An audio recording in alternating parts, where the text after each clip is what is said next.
Hi friends, అందరికి ఎక్కడికి వచ్చాను చూడండి. ఒకసారి మిషన్ దేనికోసం యూజ్ అవుతాని గురించి మేడంతో తెలుసుకుందాం. మేడం సుజాత మేడం వారు శాస్త్రవేత్త మేడం. ఈ మిషన్ గురించి మేడం గారు ఎక్స్ప్లెయిన్ చేస్తూ ఉంటారు మనకు. మేడం, ఈ మిషన్ గురించి చెప్తాను మేడం, ఎట్లా పని చేస్తారు ఏంటని. ఈ రోజు ఇక్కడ మనం అందరం చూస్తున్నాము ఈ మెషిన్ గురించి. మనం ఇటీవల కాలంలో చాలా చోట్ల ప్రొఫెసర్ జయశంకర్ వ్యవసాయ విశ్వవిద్యాలయం, అలాగే తెలంగాణ రైతు విజ్ఞాన కేంద్రం యాదాద్రి భువనగిరి జిల్లాలో నేను ప్రధాన శాస్త్రవేత్తగా పనిచేస్తున్నానండి. ఈ రోజు మాకు ఈ ప్రథమ పరిశ్రమ ఎఫ్ఎల్డీస్ దాని సందర్భంగా రైతుల పొలాల్లో ఈ యాంత్రీకరణ ద్వారా పత్తి సాగుని రైతులకు చూపించాలనే ఉద్దేశంతో ఈ రోజు ఈ ముందుకి ఈ మెషిన్ తీసుకొచ్చాము రైతుల పొలాల్లో. ఈ న్యూమాటిక్ ప్లాంటర్ అనేది మనకి చాలా మంది అంతకు ముందు రైతులు విత్తనాల గొర్రెను ఉపయోగించి విత్తనాలను ఎరువులను వాడడం అనేది మనము గమనించాము. కానీ ఇప్పుడు ఇంకా ఆధునిక యంత్రం అనేది ఈ న్యూమాటిక్ ప్లాంటర్ అనేది రావడం జరిగింది. దీనితో రైతులు కూడా చేస్తున్నారు. ఈ మెషిన్ తో మనం ఈ యంత్రంతో ద్వారా అయితే మనకు వరుసలు కరెక్ట్ గా పడడమే కాకుండా మొక్కకి కూడా దూరం అనేది కూడా సమాంతర దూరంలో పడి మొక్కలు బాగా బలంగా రావడం. ఎందుకంటే విత్తనాలతో పాటు ఇక్కడ మనం చూస్తున్నాము ఈ 4 బాక్సులు ఏవైతే కనిపిస్తున్నాయో దానిలో మనం విత్తనాలు వేసుకుంటాము. అలాగే ఈ కింద కనబడుతున్న 4 బాక్సుల్లో మనం ఎరువులు కూడా ఒకేసారి వేయడం జరుగుతుంది. అంటే ఈ యంత్రం ద్వారా ఎరువులు విత్తనాలు ఒకేసారి సరైన దూరంలో పడడము, మొక్కకి కరెక్ట్ గా సమాంతంగా మొక్కలు విత్తనాలు పడడం వల్ల మొక్కలు అనేవి కరెక్ట్ గా సమాంతర దూరంలో రావడానికి అవకాశం ఉంటదండి.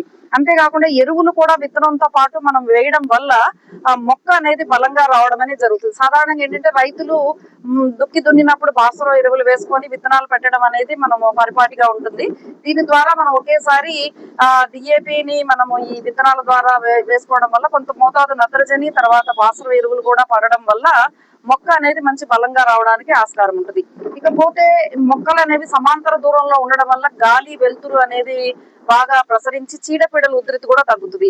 అలాగే ఈ న్యూమాటిక్ ప్లాంటర్ ద్వారా ఇంకొక సౌలభ్యం ఏంటంటే ఇది గంటకి సుమారుగా 1 ఎకరా నుంచి 1.5 ఎకరా వరకు దీన్ని విత్తుకోవచ్చు. దాంట్లో మనకి కూలీల కొరత అనేది ఇటీవల కాలంలో చాలా మంది రైతులు ఎంతో మంది ఫేస్ చేస్తున్నారు. ఇది కూలీల కొరత కూడా మనం తగ్గించుకోవచ్చు.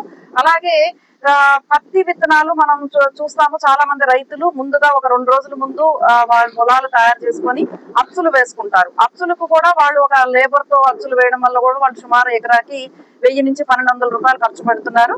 ఈ యంత్రం ద్వారా అయితే మనకి అచ్చులు వేసే పని లేదు. ఒకేసారి విత్తనాన్ని ఎరువుని మనం సమంగా ఈ యంత్రంతో వేసుకోవడం వల్ల అచ్చుకి మనం చేసుకోవడానికి అచ్చు తయారీకి వాళ్ళు ఖర్చు పెట్టే 1200 రూపాయలు కూడా ఆదా చేసుకోవచ్చు.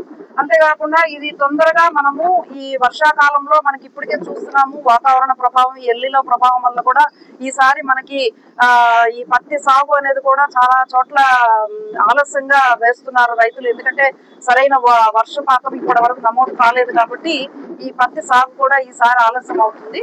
ఇలాంటి యంత్రాల ద్వారా మనం ప్రోత్సహించినట్లయితే ఎక్కువ ఏరియాని అతి తక్కువ కాలంలో రైతులు తొందరగా మనం విత్తనం వేసుకొని పడే వర్షాన్ని వాళ్ళు మంచిగా ఉపయోగించుకోవడానికి అవకాశం ఉంటుంది.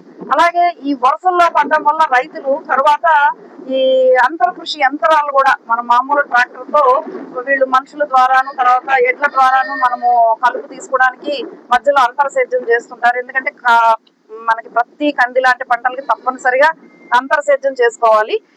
ఈ యంత్రం ద్వారా మనము నాటు పెట్టడం వల్ల సరైన దూరంలో మనకి మొక్కలు ఉంటాయి కాబట్టి ట్రాక్టర్ ను ఉపయోగించుకొని ఇంటర్ కల్టివేటర్ అంతర్కృషి యంత్రాల ద్వారా 30 రోజులకి 60 రోజులకి మధ్యలో అంతర్కృషి చేసుకుంటే కలుపు కూడా మనం సమర్థవంతంగా నిర్మూలించుకోవడానికి అవకాశం ఉంటుంది.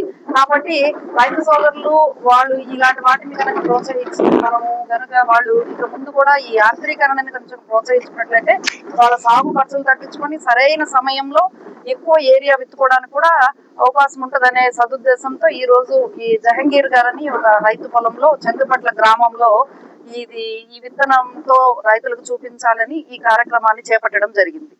ఇది గంటకి ఎన్ని ఎకరాలు పెడుతుంది మేడం? ఇది గంటకి 1.5 ఎకరం లాగిస్తుంది. ఎకరం ఎకరా అనేది స్టార్టింగ్ లో ఉంటది, కొంచెం స్లోగా వెళ్తుంది. ఆ తర్వాత ఒక లెవెల్ గా ఉందనుకో 1.5 ఎకరం కూడా వెళ్ళిపోతుంది.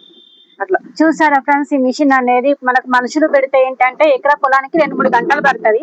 అదే ఈ మిషన్ అయితే తొందరగా వెళ్ళిపోతుంది. మన పని కూడా మనకు ఈజీగా ఉంటది. సాలుకు మధ్య దూరం కూడా చాలా ఉంటుందని చెప్తున్నారు మేడం గారు కూడా. మొక్క కూడా మంచిగా పెరుగుతుందని చెప్తున్నారు.